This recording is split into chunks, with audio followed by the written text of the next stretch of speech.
recent population conference in Cairo, Egypt, raised some very stirring questions, very disturbing questions actually, about the future of the family. What's in store for us? What is the policy and attitude and mindset of our federal government? What can we do? What recourse can we take? I'm Julius Smetona. This is What Catholics Believe. With me today are the Reverend William Jenkins. Father Jenkins is with St. Teresa of the Child Jesus Church in Parma, Ohio. Father is also the editor and publisher of The Roman Catholic. Also with me is Father Clarence Kelly. Father Kelly is a spiritual director of the Daughters of Mary, Mother of Our Savior, a congregation of traditional Roman Catholic sisters in Round Top, New York. Father Kelly also says Mass regularly at St. Pius V Chapel in Oyster Bay Cove, New York. Reverend Fathers, there was a tremendous drama and interesting interplay of forces at the Cairo Population Conference. One of the things which I think is very striking is it really revealed the mindset of President Clinton and his administration. And when that became very graphically set forth before the public, it generated retractions and cover-ups. For instance, D.D. Myers was quoted as saying that abortion is part of the overall approach of the administration on population control. And when the heat was being taken, they made extensive attempts to convince people that that was not the case. Do you find encouragement in the fact that they feel embarrassed about this and have to become defensive? I do. I think it's a sign that in spite of all the negative things that have transpired and in spite of the tremendous success that the abortion movement has had in this country, that there is a very strong and powerful reaction from people who are fundamentally good and decent and who believe in the natural law. I mean, there are very good indications in many places, and the liberal establishment is not too happy with the tremendous success. This is especially true, for example, among fundamentalist Protestants, and as well as among, Catholic people who still have the faith and who still believe in natural law. I think a lot of encouraging signs, actually. President Clinton has had a number of programs which he proposed with considerable ambition and fanfare, and they fizzled to a certain extent. But I think if there's any identifying feature or hallmark of his administration, it's the absolute zealousness with which he promotes abortion. Let's just consider a few of these things, as his administration was put under the spotlight and subjected to certain scrutiny. For instance, his national health care proposal would have forced every insurer to offer abortion services and require the establishment of abortion facilities in every community of significant size. What kind of a crisis of conscience would that have created for the people who are working in the medical industry, the insurance industry, and ancillary industries of being parties to this crime? I think it would have created a tremendous problem. In fact, I myself know a couple of doctors. I'm pretty good friends with a couple of young doctors, very good, pious men. And that's part of their concern. They look into the future and they wonder what they might be forced to do. And they have qualms of conscience. These are very good and decent men who believe that their first obligation is to Almighty God. And they look into the future and they're very concerned about certain things that might be foisted upon them. But of course, if you have a federal program of this size and extent, there's no question but that it will cause a lot of problems for Catholic doctors and nurses and hospital workers. Father Kelly, you know that there's been a great deal of talk, both on the Republican and the Democratic side lately, about family values. Right? Do they understand these values in two different ways, or do you think they're talking about the same things? I think the people who are serious about family values are people who are basically, let's say, natural law people, people who do believe in the family, who do believe in the role of the father and the role of the mother, and who want to preserve family life.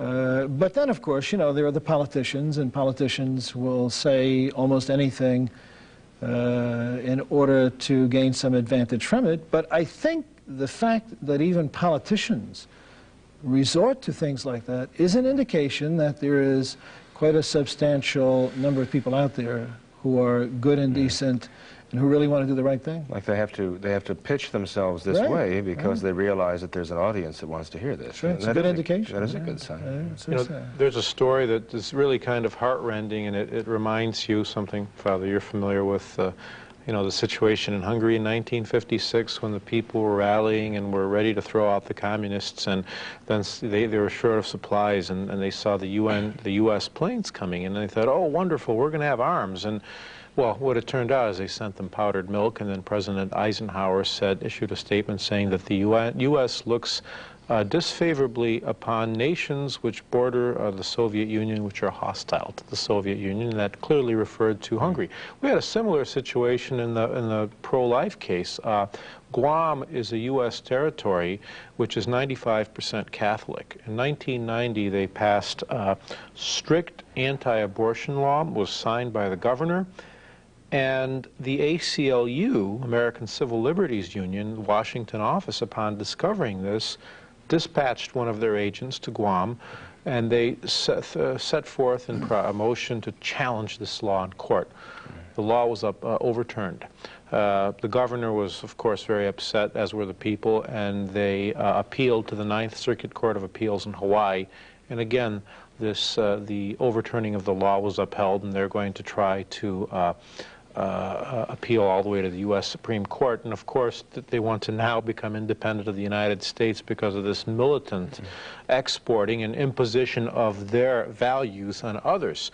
What, you know, what is your reaction to this story? It's almost diabolical. It doesn't even seem that the issue is an issue of population control. It's almost as if they relish the idea that children are being aborted. I mean, it sounds really strange to say that, but it really does seem that way. It seems that they want abortions. They want as many abortions as possible. And how can you look upon that except in a diabolical... The idea that Guam, I mean, how many people live on Guam? Not too many. Cannot escape the federal wrath, you know, for opposing abortion. It's as though anybody in the universe who wants an abortion has a right to get it at any cost, regardless of how it affects an entire society. You know, it's almost a diabolical obsession with this. Or maybe it's a dedication to a principle, and the principle is that it is permissible to kill unborn babies. And if they see any law, if they see any decision of any court which in some way poses a threat to the principle, then they just go to every length conceivable in order to eliminate the opposition, to preserve the integrity of the principle, which is that a woman has the right to kill her unborn child. You know, all this talk about family values, getting back to that subject for a moment, if I may, brings to mind something that I suspect, and I wonder if you get the same impression. I suspect that the liberals know that they can say the most conservative things they want and then act completely otherwise. And by doing that, they will please both their liberal and conservative audience, because they have a sense that the conservatives are by and large content with words. And the liberals don't care so much what you say, they just want you to act in a liberal way. Sort of like the New Catechism. The New Catechism says a lot of conservative or orthodox things, but then nestled in the heart of it is the liberal agenda of intercommunion and the destruction of the integrity of the Catholic religion. Well, see, that principle would apply also within the Vatican II Church then. So it seems that the conservatives just are filled with glee whenever anybody says anything conservative. The liberals, on the other hand, demand action, liberal action, and it seems that the politics is motivated by that distinction. You know, Julius, you I think have a whole list of things that were done recently politically which we as Catholics would consider to be a tax on the family. Well, yeah, I'd love to just have the opportunity to run through them, if I may. You know, first of all, I'd like to first say that this thing with Guam, it began in 1990, and President Clinton was not yet the president, so we can't impute responsibility to him. But let's just go down the list and just consider a few things, and then maybe we should try to do is rally Catholics in this country to quit being, you know, passive observers and do something about it. And to quit being satisfied with rhetoric. And also, to insist upon action. After we remember, 46% of those modern Vatican II Catholics, 54%. 54% voted for President Clinton, who is responsible for much of the pro-abortion the program we're going to read that he has set in motion was made possible by, I believe it was either 54 or 56% of the voters who voted for President Clinton identified themselves as Catholics, whereas of the population in general, it was in the low 40s. I thought, what, he got 42% of the vote or something like this? And what was really criminal about that, there were some good priests who are trying to hold on to a sense of tradition who came out with statements saying it is a mortal sin to vote for President Clinton. Not only did they not receive any support, they were ridiculed and suffered and exposed to abuse. By whom? The bishops, certain bishops. And, you know, there should have been well, we could talk about that in a moment. Let's just consider what's been accomplished. First of all, the U.S. delegation was headed up, included Bella Abzug, who was a radical leftist and radical feminist. From Brooklyn, New York, right? Yeah, this is the delegation to the Cairo population. That's correct. The UN. And of course, the head of the delegation was President Gore, Vice President Gore, rather, who feels that our population is no longer sustainable and we have to implement population control measures. We have the statement of D.D. Myers that abortion is part of our overall approach to population control, which was this, they try to impose damage control on this statement, but nevertheless it was made. And then, of course, there was the appointment by President Clinton of Jocelyn Elders, the nation's top health official, who feels that abortion is a approved medical procedure, and we, quote, I feel we should use it. There was the Freedom of Access to Clinics Act, which was signed by President Clinton, which imposed draconian penalties for peaceful pro-life protesters. President Clinton reversed the Reagan-Bush policies of funding international organizations that promote abortion as a method of family planning. $75 million, in fact, was sent to the International Planned Parenthood Foundation. President Clinton, when the Hyde Amendment was repealed, required that states had to pay for abortion in 2 conditions, which they previously were not. He restored contributions to the UN Population Fund, which supports China's coercive abortion, forced abortion and sterilization programs. He denied refugee status to Chinese fleeing fetal death decrees. He lifted the ban on federal funding of fetal transplant research. He ordered U.S. military hospitals overseas to perform abortions. He pushed the FDA to license RU-486, the French abortion pill. And of course, his mammoth national health care proposal, which is now on the, has been scuttled at least for this year, would have forced every insurer to offer abortion services, as we had indicated, and would require any community of any significant size to have an abortion clinic. I'll wait for your reaction after the break. I'd like to let you know we're 3. And on a very positive note, Father Kelly, I understand you are involved with a very exciting venture. Yes, we mentioned it on one of the other programs. The very beautiful albums that were made by the sisters at Round Top, the Daughters of Mary, Mother of Our Savior, for whom singing is a very important part of their lives, you know, in the divine office and the Mass. And a gentleman approached us who very much liked the singing of the sisters and proposed that they make these 2 albums. So we did do it. We had the finest musicians. He hired the finest musicians. He had an excellent engineer. And we put together what I believe are very, very beautiful pieces. People who hear them, quite frankly, regardless of their religious background, actually love them. So we're going to hear a little bit about one of the songs they sang.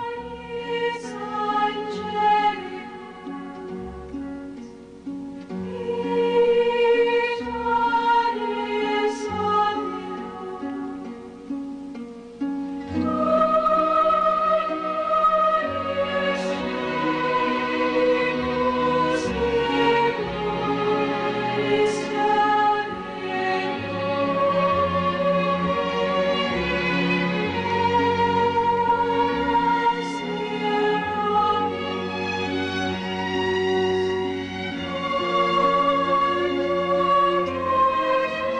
is one of 20 hymns and Christmas carols on the Christmas album.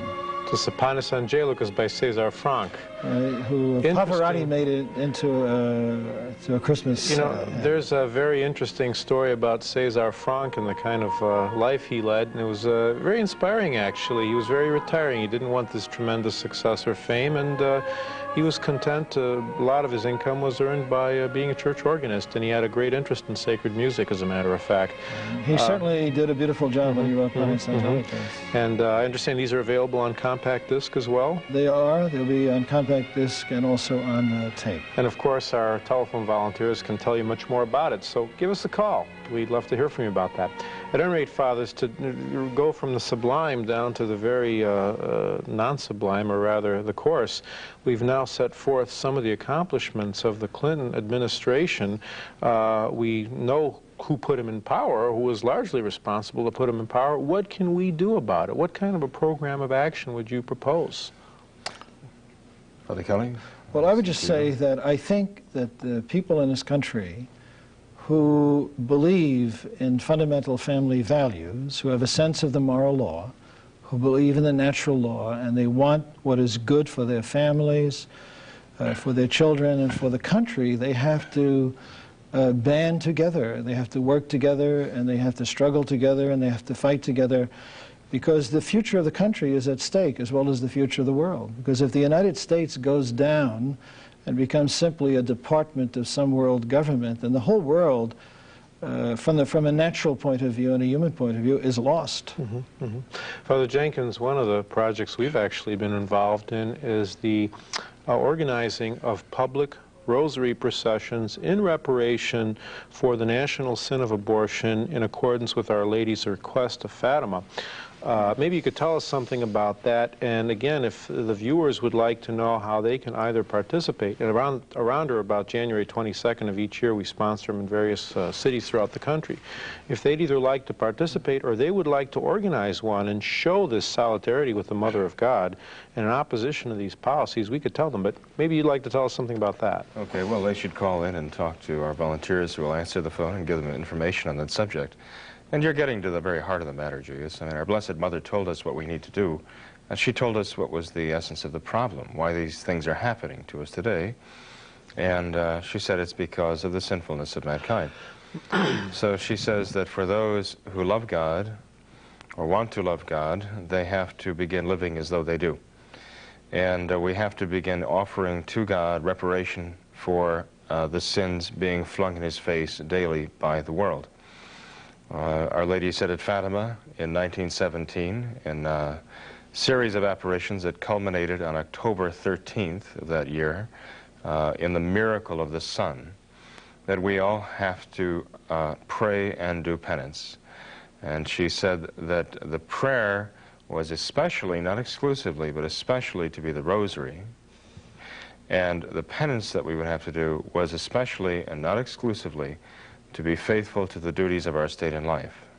That's the beginning of all of our, meeting all of our other obligations. So the Mother of God has actually answered your question some time ago, but you know, we find it somewhat inconvenient to give her what she has so urgently requested, as a mother would require this of her children. Fortunately, there are many, many people in the world today, and it seems to be more and more, who are answering Our Lady's call. And this is very encouraging. But obviously, it's not enough, not yet. We've got to keep working to bring more people into praying the rosary, not just privately. Obviously, the family rosary is a key. People have to strengthen their own families. That's one of the most important things that the people can do these days, is to make their families strong by founding them firmly on prayer and family prayer. They also have to promote, obviously, the love of God by the way that they conduct their family affairs.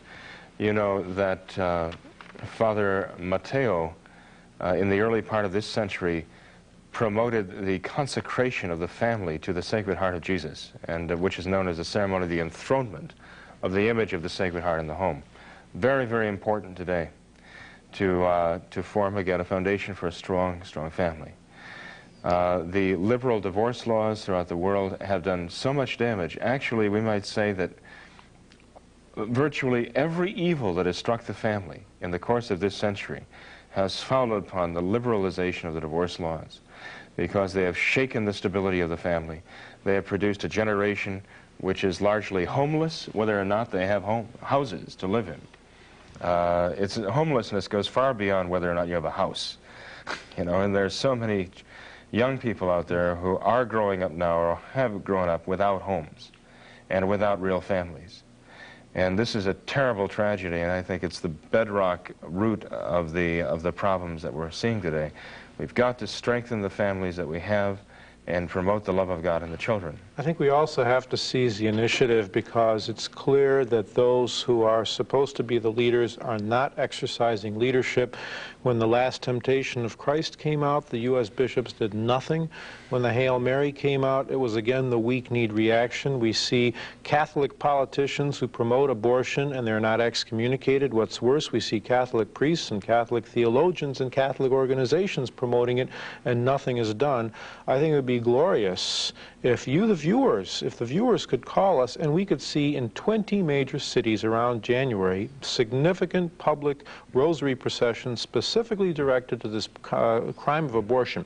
Father Kelly, getting back to something encouraging, how would this have been handled in the old days? I mean, when men were men, so to speak.